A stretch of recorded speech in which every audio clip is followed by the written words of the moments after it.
یوم القیامہ تمہارے خیالات غلط ہیں، میں قیامت کی قسم کھاتا ہوں۔ تو فرمایا فلا اقسم بمواقع النجوم، وقع یقع کے کیا معنی ہے؟ اور یہ سورت کون سی؟ واقعہ، اذا وقعت الواقعہ، وقع گر جانا، پڑ جانا، یہ ستاروں کے ڈوبنے کی جگہ ہے۔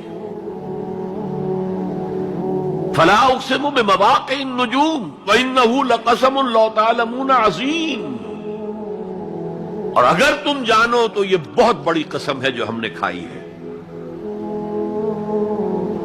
اس وقت کا انسان کیا سمجھتا کہ ستارے کہاں جاتے ہیں، کہاں غروب ہوتے ہیں، کہاں گرتے ہیں؟ آج ہمیں معلوم ہے۔ سورہ حامیم سجدہ میں جو کہا گیا ہے سنریہم آیاتنا فی الآفاق وفی انفسہم حتی یتبین لہم انہ الحق، ہم انہیں اپنی نشانیاں دکھائیں گے آفاق و انفس میں، یہاں تک کہ یہ بات واضح ہو جائے گی کہ قرآن حق ہے۔ آج ہمیں معلوم ہے خلا میں بلیک ہولز ہیں، اور یہ بلیک ہولز بڑے بڑے ستاروں کے پچکنے سے، پچک جانے سے پیدا ہوئے،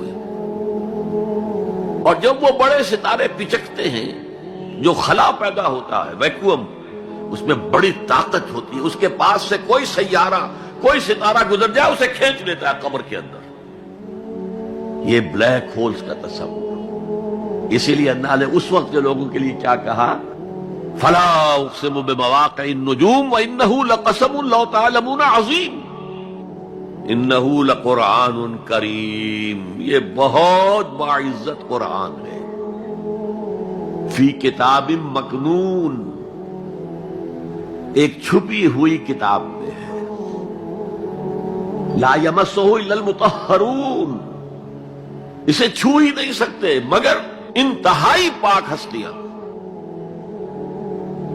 اس کے کیا معنی ہے؟ پہلی بات تو ہمیں معلوم ہو گئی، مراد فرشتے ہیں، بے ایدی سفرۃ کرام بررہ، اسی کی شرح ہو رہی ہے نا۔ اسی سے ایک فقہی مسئلہ نکالا گیا کہ بغیر وضو کے ہاتھ نہ لگاؤ، لیکن اس کا اصل مفہوم کیا ہے وہ سمجھیے۔ قرآن کی روح تک کوئی نہیں پہنچ سکتا جب تک کہ تزکیہ نفس نہ ہو گیا۔ اگر حب مال، حب دنیا، حب جاہ، حب شہرت، اگر یہ تمام محبت میں دل سے نکل نہ جائیں تو قرآن کی روح تک آپ کی اپروچ نہیں ہوگی۔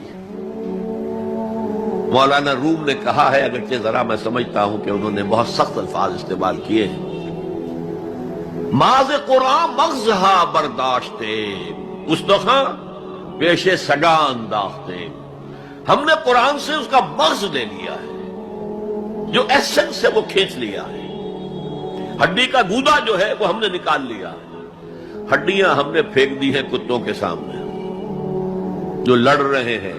علم کلام کا مسئلہ ہے صفات حق حق سے جدا یا عین ذات، قرآن مخلوق ہے یا نہیں ہے، غیر مخلوق، اور بڑے بڑے ہو رہے ہیں اس کے اوپر، یہ کتے لڑ رہے ہیں ان ہڈیوں کے اوپر۔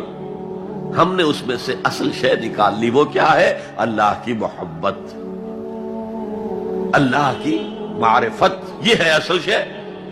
معاذ قرآن مغزہ برداشتے استخاں پیش سگا انداختے۔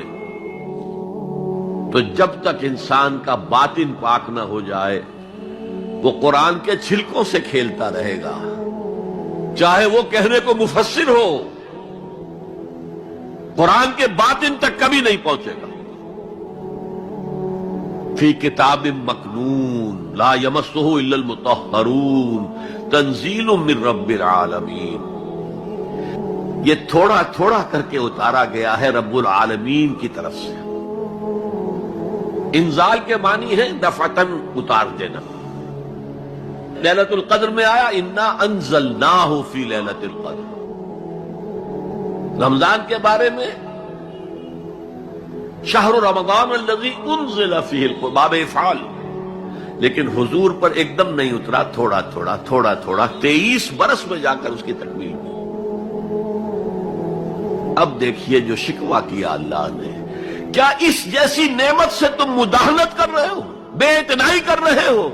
اسے پڑھتے نہیں ہو، اسے سمجھتے نہیں ہو، اس پر عمل نہیں کرتے، اسے اپنا امام نہیں بناتے، تمہارا طرز عمل یہ ہے، بلکہ تم نے اپنا نصیب یہ بنا لیا ہے کہ تم اسے جھٹلا رہے ہو۔ غور کیجئے، جھٹلانا جو ہے دو طرح کا ہے۔ ایک ہے زبان سے کہنا، یہ نہیں ہے، کوئی اللہ کا کلام نہیں ہے، یہ قرآن وغیرہ جھوٹ سب اساطیر الاولین ہے، یہ محمد نے گھڑ لیا ہے وغیرہ وغیرہ، جھٹلانا ہو گیا۔